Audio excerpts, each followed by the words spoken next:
दादू कहानी सुनाओ ना। अच्छा, कौन सी कहानी सुनूं? कोई सी भी। कोई सी भी। अच्छा, उसकी सुना दे, ऊंट की। हाँ हम्म। हाँ तेरे सुना दी थी। क्या हुआ, एक जंगल में ऊंट रहता था। तो ऊंट बहुत सीधा साधा जानवर है। अपना पेट भरता था बेचारा धीरे धीरे। उसी जंगल में एक लोमड़ी रहती थी, बहुत चतुर चालाक, अपनी रिशु जैसी। तो लोमड़ी ने सोचा ये ऊंट अच्छा लंबा चौड़ा है, खूब मेहनत करेगा, इसको अपन पटा लेते हैं, तो कुछ जमीन की खेती वेती कर लेते हैं, है ना। तो गई ये ऊंट दादा। तो क्या, हाँ बोलो। क्या ना, अपन एक खेत, ये बढ़िया जमीन है, इसकी खेती करें, ज्यादा मेहनत नहीं करना पड़ेगी और अपना काम चल जाया करेगा, पेट भर जाएगा। उनने की ठीक है, ऊंट आ गया उसके कहने में।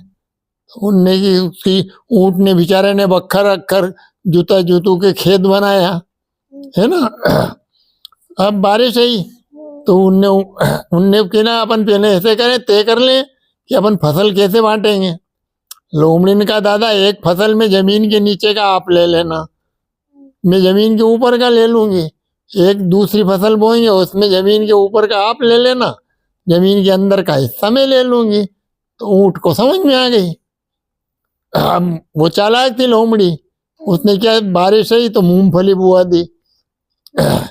अब मूंगफली बड़ी हो गई, उसमें सब काम करा, बड़ी हो गई अच्छी। जब पक गई मूंगफली तो उसने किया, अपन के हिस्से कर ले, जमीन के अंदर की मैं ले लेती हूँ, जमीन के ऊपर का आप ले लो। तो मूंगफली के दाने और मूंगफली तो लोमड़ी खा गई, और ऊंट को कचरा कचरा उसके डंठल आए। बेचारे ने जैसे तैसे डंठल खा के अपने दिन निकाल लिए। फिर अब दूसरी फसल बोना। तो लोमड़ी ने क्या करा कि दादा आप ऐसा करें, चने बो दें अपन, है ना।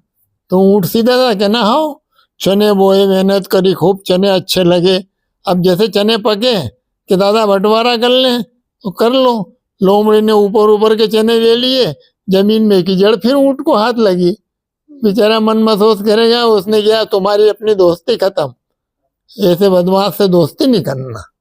इसलिए कहते हैं लोमड़ी बहुत चालाक होती है। कहानी थी तो खत्म हो गई।